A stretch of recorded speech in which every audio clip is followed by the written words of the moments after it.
तुम गुरु के पास जाकर सत्य को जानने का प्रयास करो, उनसे जिज्ञासा पूर्ण होकर विनती करो और उनकी सेवा करो। गुरु तुम्हें ज्ञान प्रदान कर सकते हैं क्योंकि उन्होंने सत्य का दर्शन किया है।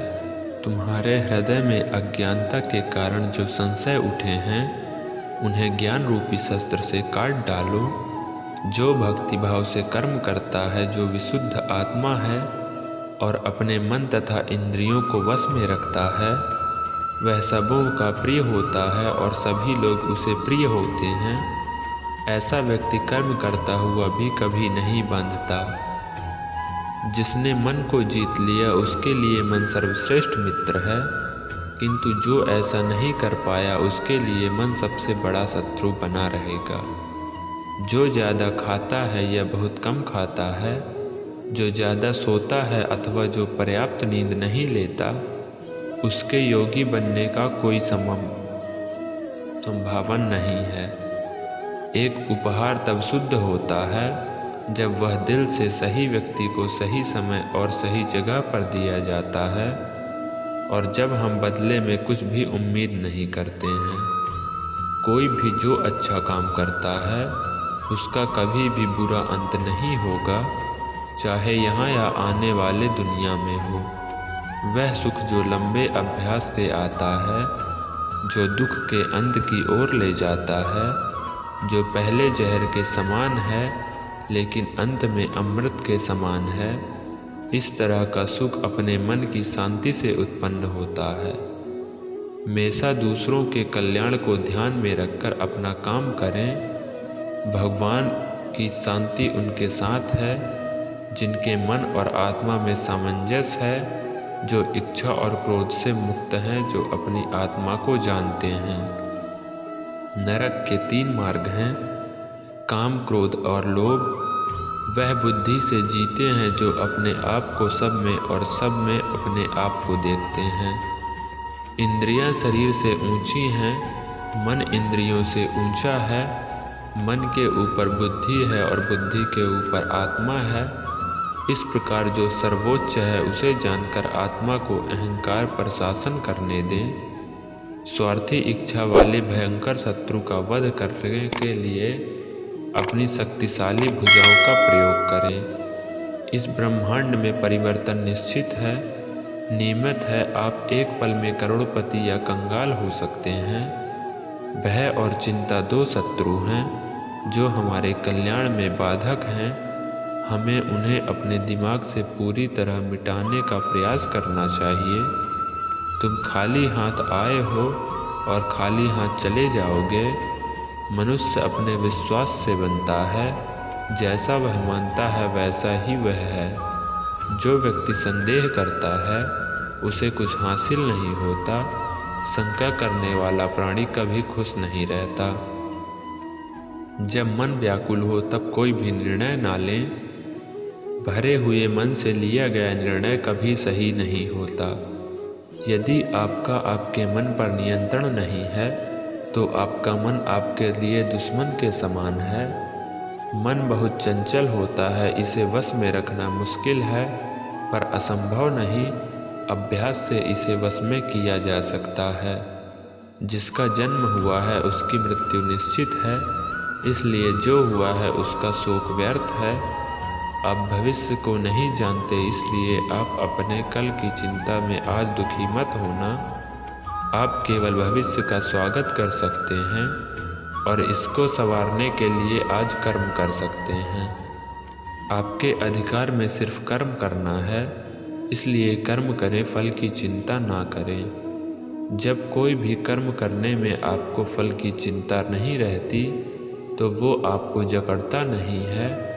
जो हो रहा है वह अच्छा हो रहा है, जो होगा वो भी अच्छा होगा, इसलिए व्यर्थ की चिंता मत करो। आज जो आपका है कल वो किसी और का होगा। और परसों की सची हुई एक हड्डी को तराशकर भगवान शिव जी ने एक अत्यंत सुंदर बांसुरी बनाई।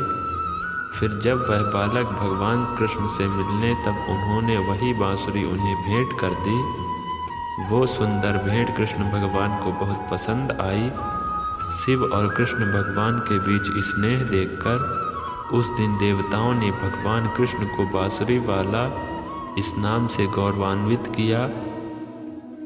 उसी बांसुरी को ही कृष्ण भगवान के अपने अवतार काल में अधिकतम समय हमेशा अपने साथ रखा। यह तो थी श्री कृष्ण की बांसुरी की कहानी। द्वापर युग में घटित कृष्ण और राधा की कहानियाँ कौन नहीं जानता। उस वक्त देवताओं में यह चर्चा थी कि राधा ही भगवान कृष्ण की सबसे बड़ी भक्त हैं। इस बात से एक व्यक्ति सहमत नहीं थे और वे थे नारद मुनि। वह अपने आप को भगवान कृष्ण का सबसे बड़ा भक्त मानते थे, पर देवताओं में राधा रानी के विषय में चर्चा सुनकर उन्हें जलन महसूस होने लगी थी। नारद मुनि के स्वभाव से भगवान कृष्ण भी अच्छी तरह से अवगत थे।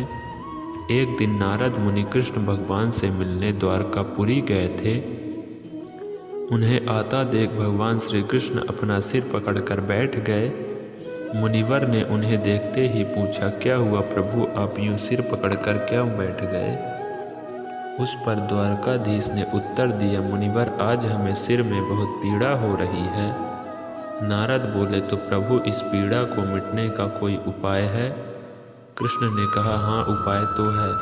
अगर मेरा सबसे बड़ा भक्त अपने चरण धोकर उसका चरण अमृत मुझे पिलाएगा तो मेरा सिर दर्द पल भर में ठीक हो जाएगा। कृष्ण के मुख से यह उपाय सुनकर कुछ पल के लिए मुनिवर सोच में पड़ गए कि हूँ तो मैं ही सबसे बड़ा कृष्ण भक्त, लेकिन अगर मैं अपने पैर धोकर उसका चरण अमृत प्रभु को पिलाऊंगा तो मुझे नरक जाने जितना महापाप लगेगा। परंतु राधा को भी तो सब कृष्ण का बड़ा भक्त मानते हैं।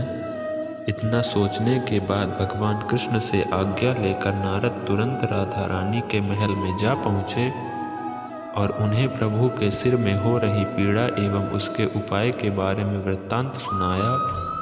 वह सुनकर राधा रानी ने एक क्षण का भी विलंब न करते हुए अपने चरण धोकर उसका अमृत एक कटोरी में नारद मुनि के हाथ में लाकर दिया और कहा, मुनिवर मैं नहीं जानती कि भगवान कृष्ण की कितनी बड़ी भक्त हूँ, पर अपने ईश्वर आराध्य को पीड़ा में नहीं देख सकती। राधा के मुंह से वह सच्चे भक्ति भाव से शब्द सुनकर नारद मुनि की आंखें खुल गई और वह समझ गए कि राधा रानी ही कृष्ण की सबसे बड़ी भक्त हैं और प्रभु श्री कृष्ण की यह लीला मुझे समझाने के लिए रची थी। कामबाई की खिचड़ी की कहानी।